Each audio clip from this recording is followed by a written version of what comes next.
Buckle up, grab some blue ice cream, and let's take a journey back to the 1980s when Kings Island introduced a new attraction that was literally out of this world. Hello, everyone. Alongside Ryan Sir, I'm Don Helbig. This is Tower Topics.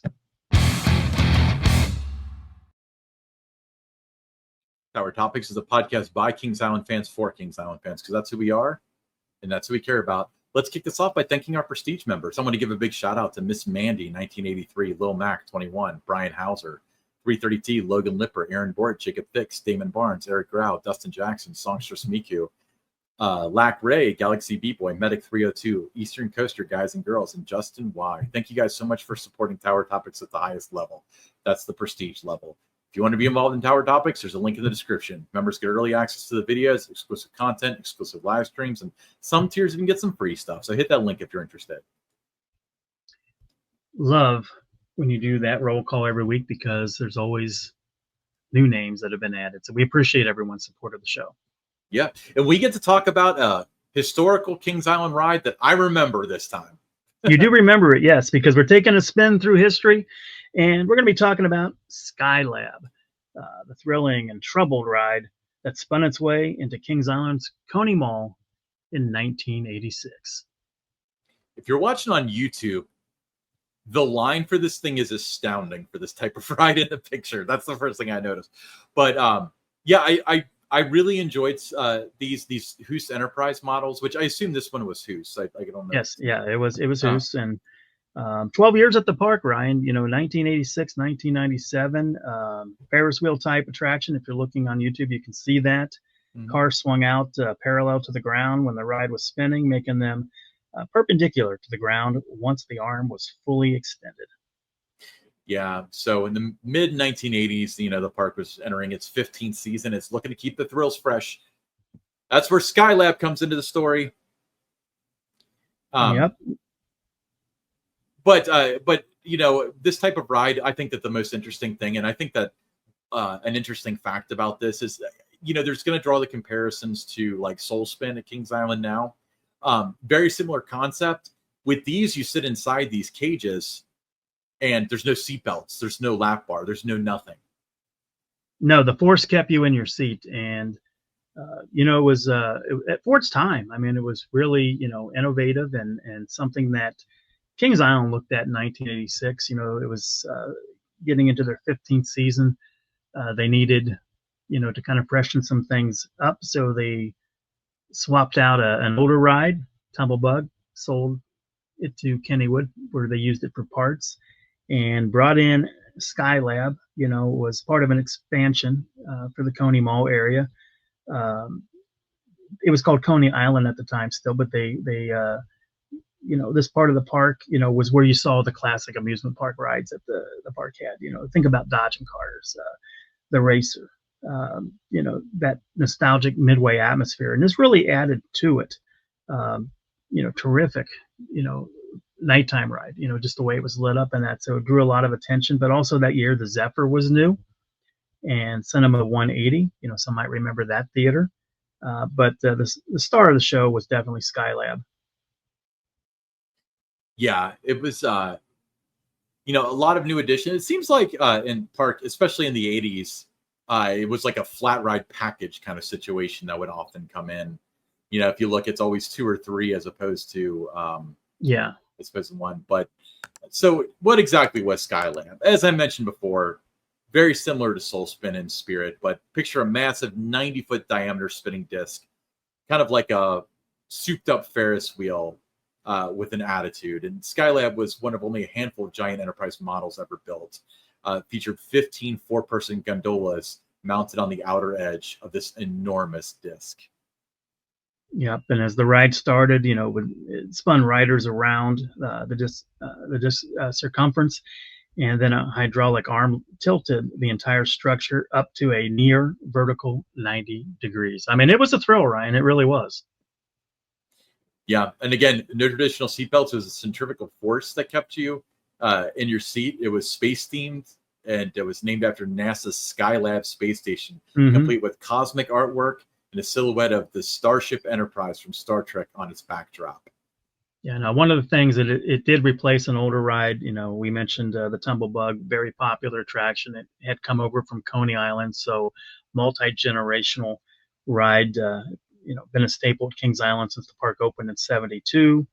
Uh, but Skylab, was a bold step, in a new direction. It was designed to draw crowds with its futuristic flair, the intense G forces. So it went from more like the family fun ride that Tumblebug was to this really intense thrill ride. And it looked like a glowing UFO in Coney Mall, at night. Yeah, um, definitely thrilling, very visual. The problem though, maintenance nightmare. Very much a maintenance nightmare. You talk about rides now that have an abundance of downtime.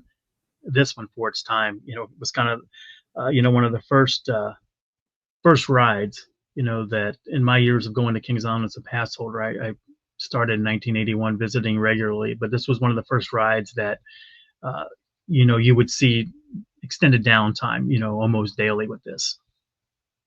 Yeah. So August 5th, 1990, disaster struck. Skylab came to a sudden halt during operation, injuring 19 riders.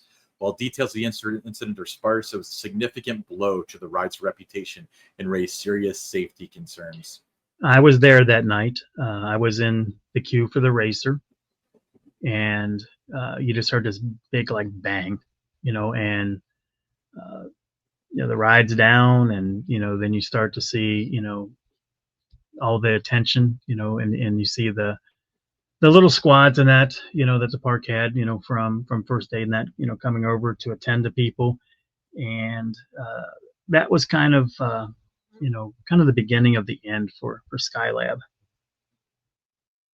Yeah, and it wasn't really an isolated incident. There was actually one in 1981 in Hamburg Dom Fair in Germany. It saw a Hmm. similar incident with a Hus Enterprise when it collided with a crane, killing 7 people and injuring 16. These incidents highlighted the risk of such mechanically demanding rides. Yeah, and that fallout for Kings Island from the 1990 mishap, that was significant, Ryan. Skylab's platform, it sat vacant for the entire 1992 season. It was just kind of a lawn ornament there in Coney Mall, and then the park used the empty space to display exhibits celebrating Kings Island's 20th anniversary season in 1992. But it was clear, at that point in time that Skylab was on shaky ground, might not be around much longer.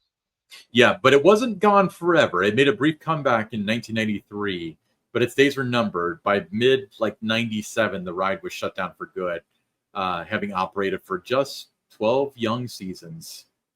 Yeah, and just those mechanical issues, they just persisted, and combined with the high cost of maintenance, then you in the shadows you have that 1990 incident.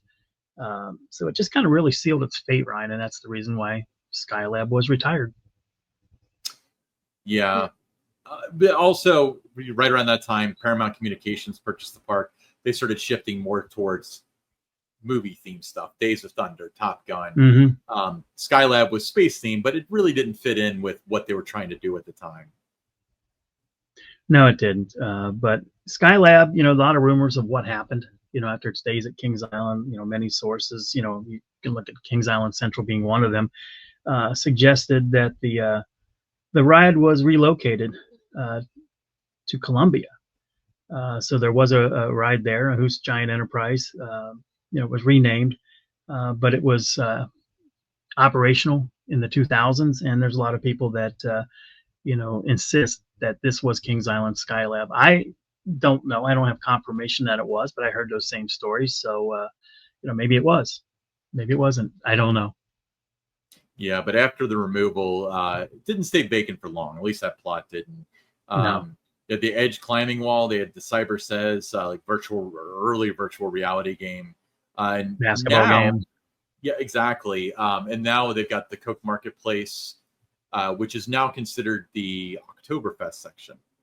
Which is a far cry from what it originally was, a high octane thrills that Skylab had. Skylab, you entered, kind of like you did with Tumblebug. It was kind of on the racer entrance side, where you entered the ride, but it like I said, it was a presence when it was there, especially at night. I wasn't thrilled to lose Tumblebug, but I was excited to have a new attraction like this. It was something that I hadn't experienced before, going anywhere else in the country, at that time riding roller coasters when I would go on these coaster trips. So you just didn't see the flat rides like this. And, it definitely drew a lot of attention. I remember, very well, media day for it. I rode it 14 times. And when I first got in it, I was surprised, hey, where's the seatbelts? What's going to hold me in?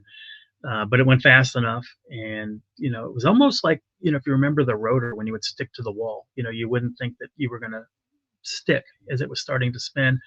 But there was enough forces in that. So it was definitely a unique experience. Wasn't my favorite ride, but I would certainly, ride it. If I visited, 5, 6 times in one week, I would ride it 2 or 3 times. So it certainly had its, place in the park's history. It was something that I found, both fun and thrilling.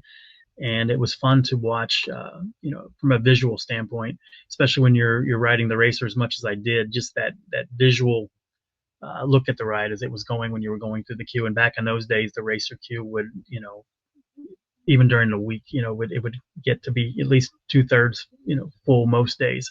So you had something to watch when you were going through the queue. Yeah. Now there are artifacts of Skylab. The queue area was enclosed and used for game storage, and the control booth was used for Gold Pass parking when they would check your Gold Pass in that parking lot. Oh yeah, I remember those days. Yeah.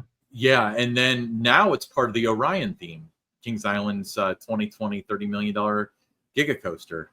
So yep, you can see it over there. Exactly. Yeah, you're right, Ryan. Yeah, bittersweet legacy though. For those who rode it, it was thrilling, nausea-inducing, quite an experience that really captured the 80s amusement parks. Intense forces, and many issues. That's a good way to describe it. Capturing the 80s spirit. Yeah, I would say that's a good use of words there, Ryan. Especially with a name like Skylab, Yeah. Yeah. But yeah, I mean, there's just people that still talk about it, today. Reddit, you'll see comments come up, about people talking about the ride. They'll say they miss it. There's others that will, focus on the incident in 1990 and that. But it's still very much in the mind of Kings Island fans. Right. And it was part of the adventurous spirit that Kings Island and other amusement parks had at the time, things that ushered in new eras, like with the Beast and the Racer. It just didn't have the staying power that the other rides did. No. Short run, 12 seasons, 86 to 97. And, while it wasn't around for long, it certainly was a wild and memorable ride. I still have, it's still very much vivid in my mind, just riding the racer and like I said, looking over at it and seeing it there. And as you entered Coney Mall, coming down International Street that way. And at night, there's always, Kings Island's always been a park that, especially the Coney Mall area, always looked great at night. Mm-hmm. When you had the monster running and, the lighting package that you now see on the rides like the Scrambler, Shake, Rattle, and Roll. So it was always a great visual going through Coney Mall at night. One of my favorite places in the park, in terms of the night ride experience. The best night ride was the Beast, but the best experience for atmosphere was always in Coney Mall. And Skylab played a big part in that. Yeah. So if you have memories of Skylab, then leave them in the comments. We'd love to hear what you've heard about it, if you did ride it, your memories, and so on. But Don, we've got a meetup coming up. We do. It's going to be at Stricker's Grove. It's Sunday, August 10th. We certainly hope to see you there. We had a lot of fun with our meetup at Scene 75, and this will be no exception. It's $20 per person. That's the admission price to get into Stricker's Grove. Now, this place is only open 4 times a year to the public, so it's a special opportunity. Children age 2 and under, they're free. Parking, just $5. Park hours 12 to 8. We'd like the meetup to begin at 1 o'clock. So you'd have time to get in the park, kind of walk around a little bit, but then meet at the Tornado roller coaster for a group photo starting at 1 o'clock, and then we'll get the meetup underway. And again, we hope to see everyone there. This is a great time, a great opportunity to build on the community that we're building there with Tower Topics. If you're in the Facebook group, we're trying to work toward that direction. And we just want it's a chance for fellow Kings Island fans to meet each other. It's kind of like I'm hoping it becomes like with these meetups like Coaster Stock did, in terms of people meeting each other. Known as you do, they become friends, and then as we do more and more meetups, it becomes like those family reunions and that. So that's something that we're trying to to build on. And again, we just hope to see you there at Stricker's Grove. Yeah. Let's move on to a segment we like to call Buy or Sell. Buy or Sell. Kings Island, in a desperate move to sell passes and tickets, will bring back the backward racer around Memorial Day of 2026. Buy or sell? Wow. If they were in a difficult spot and they don't have anything really new for 2026, that would be one way to do it. One way to generate a lot of buzz, a lot of excitement, get you some headlines, around the country that you brought the backwards racer back from our episode we did with the former operations director at Kings Island, Walt Davis. We know that there's not a lot of cost involved with doing something like that, so it would be very easy for them to do from that standpoint. But I'm going to sell. I don't think they would want to open up that can of worms again if they were to turn it back around and run both sides forward again. So I'm going to say sell. I'm gonna sell because it specifically says 2026. But what I will say is that within the next 10, 20 years, like I wouldn't completely discount that, because again, it costs nearly nothing to do it. And then you can bring it back of like, oh, the 75th anniversary of the racer, they're turning it backward like it was for 30 years or whatever. The hardest part that they would have, Ryan, is having people besides like us, talking about it. They don't have any boots on the ground, in terms of PR and those that can tell the stories, so they don't have that boots on the ground effort. So it would almost have to be word of mouth. So I don't think it would have the impact that it did when they first did it in the 80s, because it would not become a story that's outside of the backyard, unfortunately. So from that standpoint, I don't think they would gain a whole lot. They would need to have, people that can really push and get that out there and get people coming from, outside the area to visit Kings Island just to experience this again.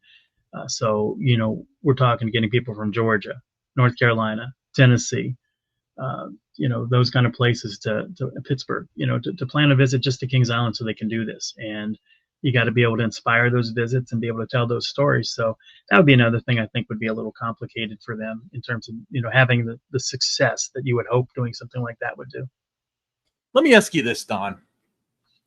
Do you really? Yeah. I said the racer's 75th anniversary. So, well, who knows by that time? We're talking 20 something years here, right? Yeah, we're talking about 20 years. 20 years now. Right.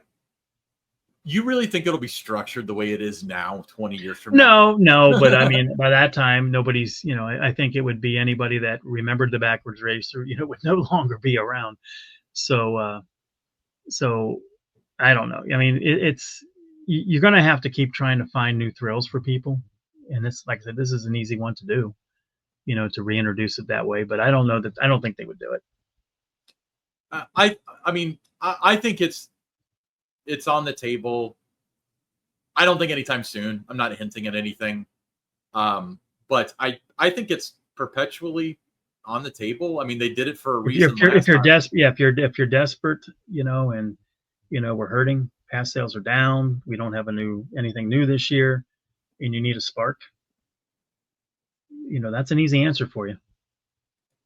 Yeah. All right. Let's move on to the listener questions.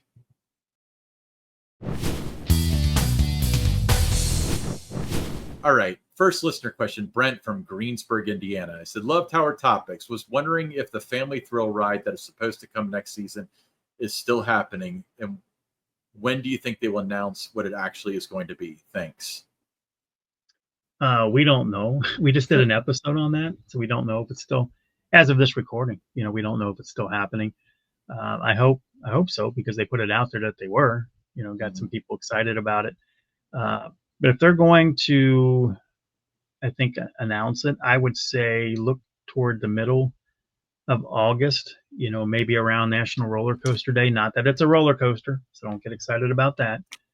But I think around that time is normally when you saw a lot of the parks roll out their announcements. Somewhere between August 16th and August 30th is traditionally, historically, the time of year that parks announce what's new. So I would put it in that window if they're going to have anything new for next year and they're going to announce it. Look for it to be in that window, somewhere between August 16th and August 31st. And I assume if it is canceled, they won't address it. Oh no, they won't say anything. Yeah, which would probably be the right move, I'm guessing, since this didn't I feel like the Six Flags Great Adventure thing was a way bigger deal than this, and they kind Yeah, of had to and say I don't know how much at the park level that how many people knew that release was even going to go out when they listed what all the parks were getting. I don't know that everybody was ready for that. So it kind of put the park in a position where, okay, now people are asking us about this, but they didn't have much detail. Yeah, Carter from Indianapolis said, I saw on social media a guy reached the 13,000th ride on Fury 325 at Carowinds, but there was no news stories like there were back when Don stays riding the racer, and nothing on the Carowinds social media channels or blog. Seems like easy PR. Why wouldn't the park promote this? Well, there's a couple of reasons. I think you're right. It is easy PR. Uh, Number one is, from the park perspective, and they've had a lot of changes there, over the years in their PR department. Kind of been a revolving door there.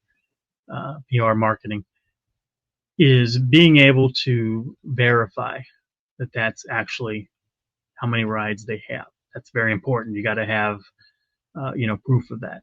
Do they have that, or do you take somebody's word for it? Because you see these all over the place. People riding their 5,000s right here, 8,000s right there. And you don't really see the parks doing anything, too much with that. So from a credibility standpoint, the park would have to be able to verify that. So that could be one reason. Maybe they do know. I don't know, but I think that's part of it. Is that how do we verify this? And second of all, is you have to have someone in that PR position that sees it as a story opportunity and knows how to leverage that and how to pitch that to not only your local media, but throughout the state, throughout the region. Can you get that on CNN? You're right there by Georgia, so can you, Atlanta, so can you get that, into CNN? Can you get it on the national show, CBS, morning news, evening news? Can you get it on Entertainment Tonight? Can you get it on, everything out there? So, and can you get it throughout, minimum, the region, but, hopefully, coast to coast, can you get that word out there? Because you're not really, when you do that, the story, of course, is somebody wrote it 13,000 times, but you're also, wanting to get the word Carowinds out there, and also where Carowinds is located, and also information about this ride. When I was doing the racer, a big piece of the story was that it was the world's only full-length backwards traveling roller coaster on one side. That made it more newsworthy than just the number of rides too. So there's a lot of other factors that go into it, but I think the combination of maybe they don't have verification of it, or they don't have someone that would see that as an opportunity, something on a silver platter for them as a way to get the name Carowinds out there, from coast to coast. Because if you knew what you're doing and you knew how to do PR in that, that's a slam dunk. It's easy to do. All right. Linda from Mason, Ohio said, I noticed Kings Island quietly reduced hours for Soak City August 11th through the 15th. Just changed it on their website, but no advisory sent out as a text message, email posted on their socials, etc. When did Kings Island become so sneaky and non-transparent? Over the last couple of years with things like that, where they just change things, they don't, tell guests what's going on. They expect you to, every day go to the website and check out the calendar to see if something's changed, I guess. Uh, I know that they're always afraid of backlash. They're always afraid of negativity. if somebody would say something negative on, you know, they were to put that on their Facebook page, and 300 people, were like, "This is ridiculous. You're costing me 10 hours. Soak City's why about." I mean, they don't want to see that kind of sentiment out there, so that also plays, part of it. I understand that a little bit, but there's a lot of things that when you do things like that, and there's enough of it, as a consumer, you lose trust in the brand. Well, yeah, and that's exactly why we're having the conversations of, are they really going to have Winterfest next year? Because all these parks, it was promised to them, and they're like, we're going to focus on the core season. So yeah, I think that there's very little trust in the brand. But that's a very good question, and I heard other people reaching out to me about the reduced hours of Soak City.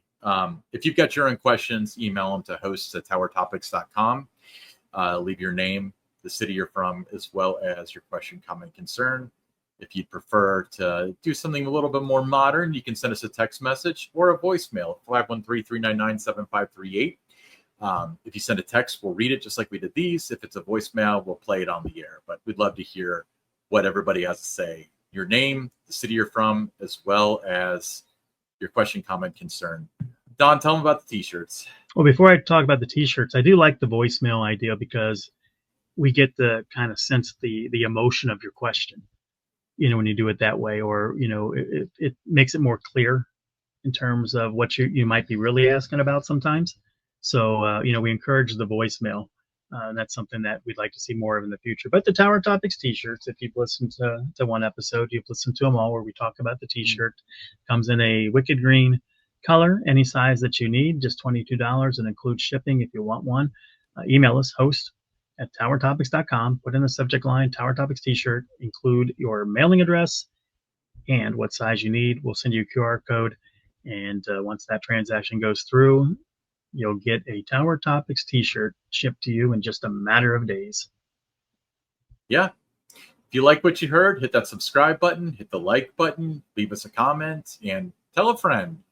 I'm Ryan Sir, along with Don Helbig, and this is Tower Topics.